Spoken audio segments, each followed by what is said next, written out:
Sheriff Ozzie Knezovich talks with community leaders about issues in the public safety arena, sponsored by River Ridge Hardware.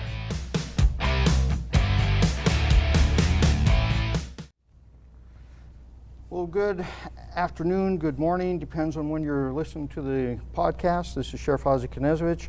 In studio with me today, I have a good friend, Phil Tyler. And Phil and I have decided to talk about a press conference that Chief Meidel of the Spokane Police Department and I did a few weeks ago. Interesting feedback we had from a very small section of the community, and why this issue is so important, and surprisingly why this issue isn't getting the traction we need to get within the community.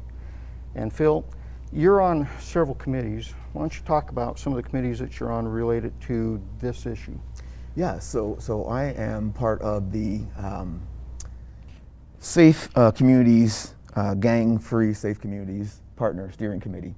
And one of the things we're trying to do with that committee is to develop a partnership with all of those members of our community, our law enforcement, our educators, our employment, and our youth, to work to prevent this plague, if you will, of gang violence that's going on in Spokane. And it's very deadly Absolutely. plague right now. It's amazing when we talk about these issues, some of the concepts and some of the mindset that's out there. You know, Phil, some of the mindset is that if you mention gangs or gang violence, suddenly you're using race as a weapon. And Sure. I don't quite get that, because especially in Spokane, the gang issue is multi-generational, multicultural. Yeah. And the chief and I stressed that in our press conference. This is multicultural, folks. Multicultural means every race is involved. There's not one race that has lock on gang violence. And you know, before the show, you and I were talking a little bit about that. Yes, sir. And you know, from your perspective, and you're on these committees, you've been told what the dynamic, what the breakdown Sure. is. Sure.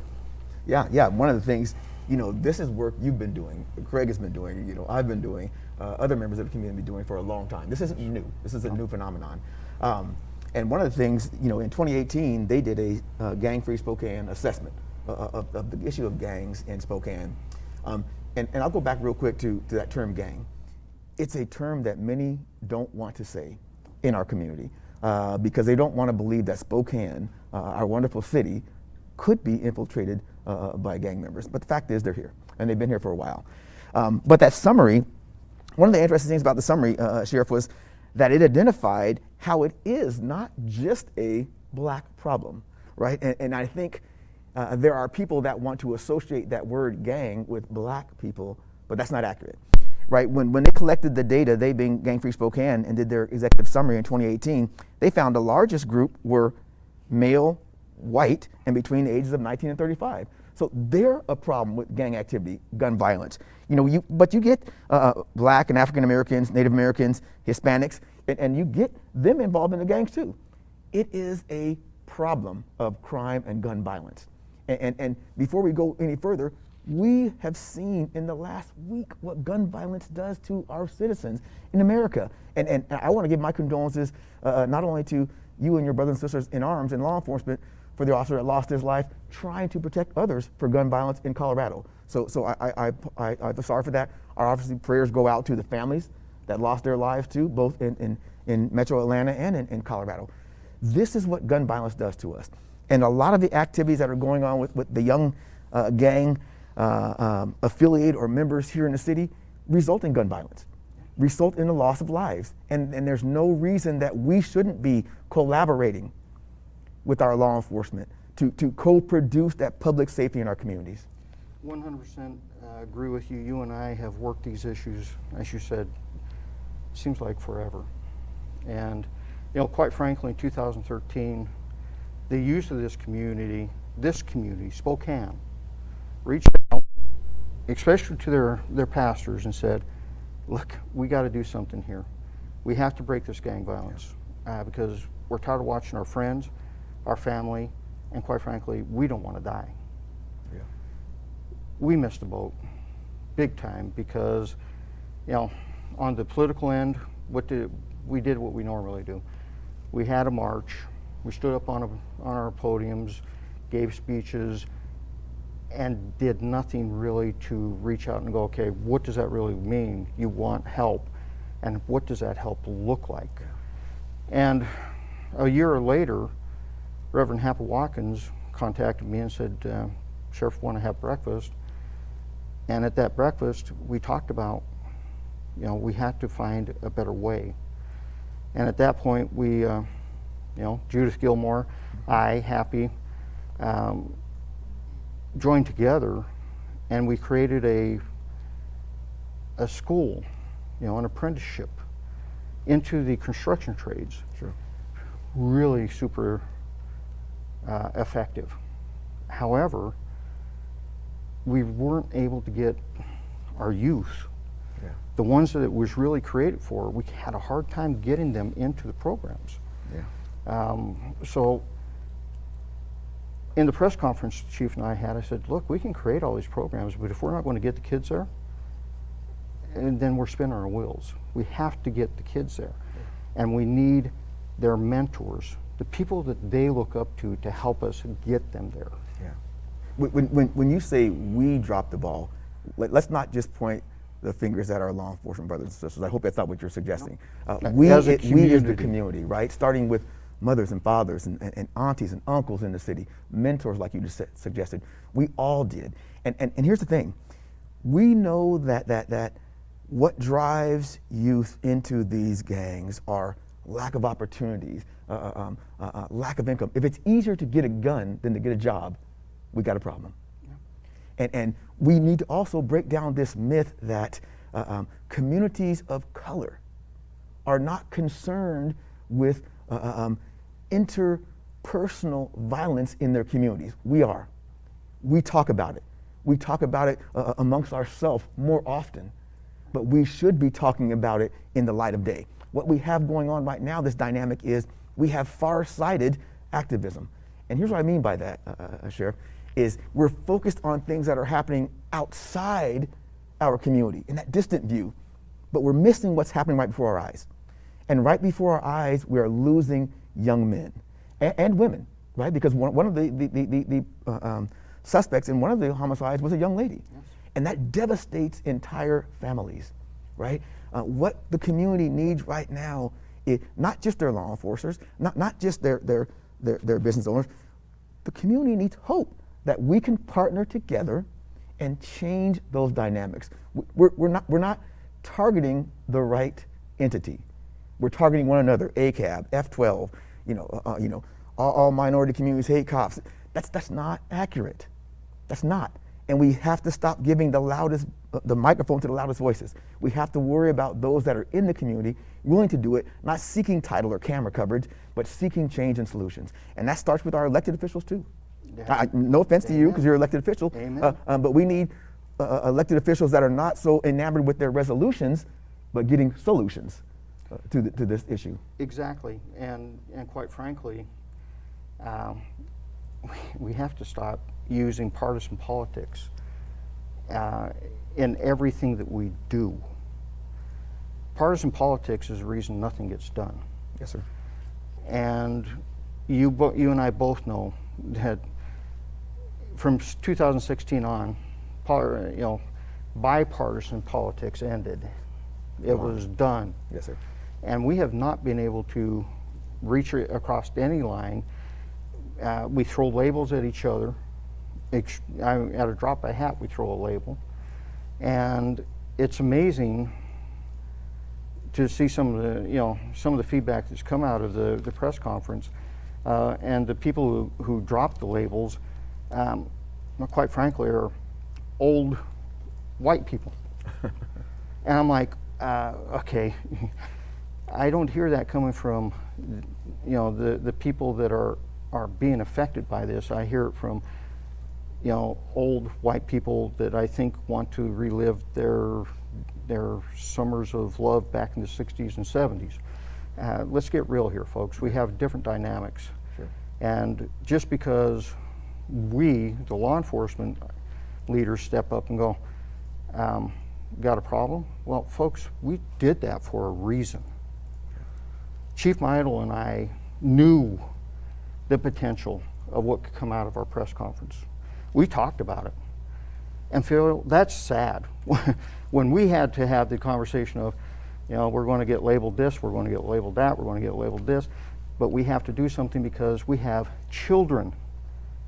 And the thing is, folks, you missed the boat on this, the ones that want to throw the rocks. You missed the boat that we were talking about children dying. I want you to sink that one in. These are kids that are dying. Yeah. More importantly, you mentioned it also. There's two sides to this. You have the tragic loss of life, then you have another tragic loss of life, which means the person who pulled that trigger, yeah, they're spending the rest of their lives, or a big chunk of their lives, in prison. Absolutely. That's a loss of life. Absolutely. Too. Yeah, yeah. So we have this dual dynamic that's going on. Yeah, and we should be concerned with both. We Yes. should be concerned with both. I'm going to step back real quick, because you talked about labels. We have, since we've worked together for decades, been labeled. Yes. You've been labeled a racist. Yep. I've been labeled a race traitor. That's right. We don't allow that to stop us from doing what we're doing, because we know who we are. Because we know the community comes first. That's right. Because we know that you are not my enemy, I am not your enemy. The targets we should be focusing on are not one another. That's right. We should be working in collaboration, not competition. And that's what's happening in Spokane. We have a lot of good community resources out there to be leveraged. You mentioned Judith Gilmore, you have Sean Kingsbury, you have ABC Steelworks, you have the Gang Free Spokane and their committee that are working. They have a wonderful young youth outreach worker that's doing this, working in collaboration with the MLK Center. We're working to hire a gang program coordinator. But we cannot do it with competition with each other, for dollars, for attention, etc. This is about community collaboration. If we want to save lives, we have to work together to do it. We do, and the hardest part is, Phil, you have extreme activists. Sure. That love to throw rocks at everything you just said. Sure. They are extreme activists. You know who I'm talking about. We could list the names right Sure. now. Sure. But they don't really seem to care about the solution. And in my opinion, some of that is because, if we find the solution, their activism doesn't mean anything anymore because it's been fixed, and some Sure. people just don't want to see things fixed. Sure. Relevancy. Yep. Relevancy. We do have some in the community who probably have your number, who you probably reached out to say, if there is an issue, here's my number, call me. Same thing with Craig. He has told people, call him if there's an issue. But somehow, for some reason, they don't want to interact in that matter. They want 15 minutes of fame. It takes 7 minutes for a person to die with lack of oxygen going to the brain. We're more concerned with that 7 minutes than the 15 minutes. That's right. And the sooner we get on board with that, the better. There's no monopoly on community safety. No. There's no monopoly on protecting the community. And we know it's just not about policing. It's about people, right? We work together to do that. In a perfect world, we would do it. We parents, educators, aunties and uncles, we would do it so there wasn't that need to touch that young man or woman with the criminal justice system, right? Exactly. And we both know that the criminal justice system is broken.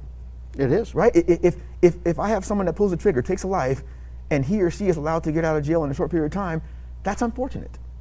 Because that doesn't beget community safety. That doesn't get community protection, because those witnesses, those other victims that are involved, they're now in fear once again. Yeah, they've learned a lesson. Okay, we reported it. You let them right back out. Now our lives are back in danger. And we see this on an ongoing basis. There's another side of that. The person who's done this crime also learned something. No accountability, I can do it again. Sure, sure. And it is sadly very much broken. And Phil, we'll never arrest our way out of this thing. We have to find a better way. I mean, during the press conference that the chief and I had, I actually brought up this situation. I was driving home one night, it was around 7 o'clock. Radio goes off, 3 young people pointing guns at people up on North Division. So I go up, I roll into the area, deputies are rolling into the area. I end up finding the kids hiding under a giant pine tree. It's winter time. And Phil, when I pulled the first one out, and mind you, I'm pointing guns, all right, at this point. Guns out, I'm pointing.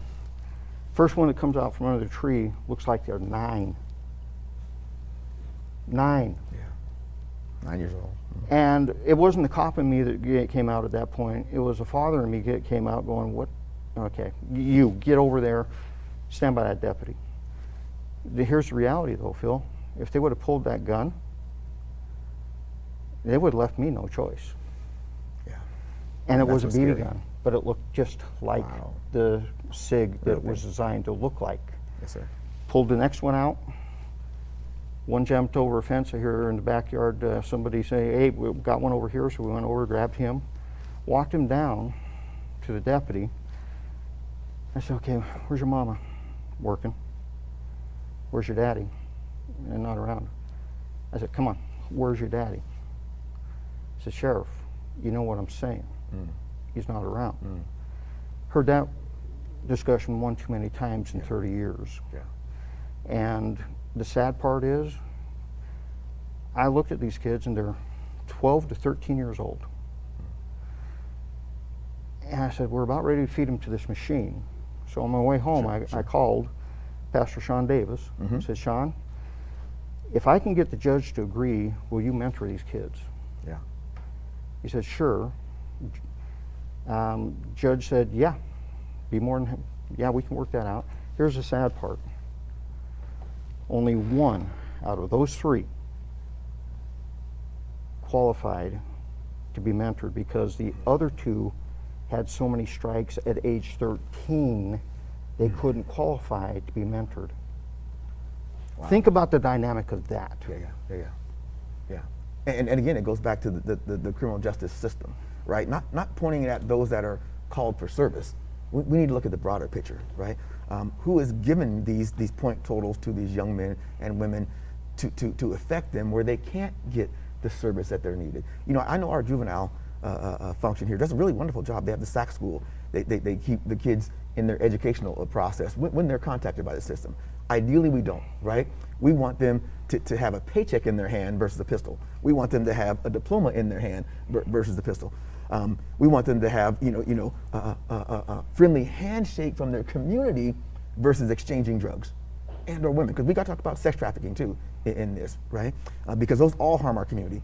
But what you pointed out was something in the entirety of the system is broken where we can't do that. Whether it is mothers and fathers being taken away by the criminal justice system where they don't have anyone to contact. But you know what? That's been going on for decades. And you know what? We've been able to mitigate that problem by being community minded. When my mother and father divorced, I was raised by a single mother. But you know what? There was members in the community that reached out when Phil was cutting up. And they said, hey, this is not right. We need to get back to that where it's our neighborhoods. Exactly. See, you and I share a very common background. You were raised by a mom. Yes. I was raised by my dad. More importantly, I was probably more raised by my grandmother. And both of us had our choices. We did. I know growing up, I could have taken certain avenues that I would have been in jail rather than being here. Yes, sir. I had, those pathways were always there. They've been there for as long as man's been on this planet. Yeah. It comes down to choices. The thing that saved us is what you just said. I had community members, I had teachers, I had coaches, I had a grandmother, I had neighbors that if I did something wrong before I got home, my grandmother knew what happened. Oh boy, yeah. And that's where we have to get back to. Yeah. But throwing rocks at the people trying to highlight this isn't going to get us there. But we will get there because we won't stop. You keep throwing the rocks, keep calling us out of our names, keep calling us these labels. It's not going to stop because we have a heart for the community. And that's what the community needs to understand about yourself, about Craig. You want to help resolve this. No one wants to go to the doorstep of a parent, auntie, uncle, grandmother, and say, your son or daughter has passed. No one wants to do that. And if you think that's what your brothers in law enforcement want to do, that's just ridiculous. It's not. No one wants to do that, and there is an impact on you as well. People don't understand that side of things. With all this violence, you have law enforcement responds to this violence. Who do you think does the investigations of this violence? Who do you think sees the outcome of this violence? Sure. Who do you think has to go to the autopsies of this violence to watch people put in body bags? And who has to go make those contacts with mom, grandmother, aunts, uncles, going, your son's not coming home, your grandson's not coming home, your family member's not coming home again. Yeah. And there's nothing like that scream. Yeah. There is nothing like that. And we see that. And I don't want to see another kid in a body bag. Yeah. I don't want to see another family go through that. So call me a racist all day long, but you're not going to get me to shut up. Yeah. Phil, we have about 2 minutes left in this segment. We still haven't got to the PowerPoint. Yes, sir. So I'm going to hold you here. We're going to do another round and talk a little bit about the PowerPoint that the chief and I did. I combined it with some of the work that you're doing with Safe Streets, gangs, and we'll kind of try to walk through and explain to folks some of the things that we're seeing, some of the things that we're trying to prevent, and more importantly, why it is that we reached out to you, the community, why it is that you and I, once again, are sitting talking about old issues. Correct. And at the same time, being labeled the same old labels. And you and I have talked about these labels that get thrown at us all the, it seems like ad nauseum, racist, race traitor, and to the point that we've actually talked about writing a book together. And I think we probably should do that. It might be time. It might be time. So, folks, we're going to wrap this segment up. We're going to turn it back over to our folks in the studio. They'll do a short break. If you're, I don't know, are we live streaming today? We're not live streaming, so we're going to take a break. Those who are going to listen to this on radio, we'll be back next week to finish up and our discussion on the gang issue here locally. So this is Sheriff Ozzie Knezovich with the Sheriff's Report. Have a great day.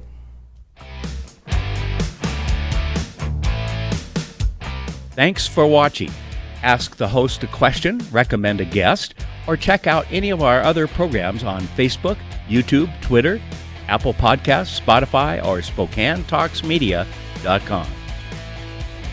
Sponsored by River Ridge Hardware.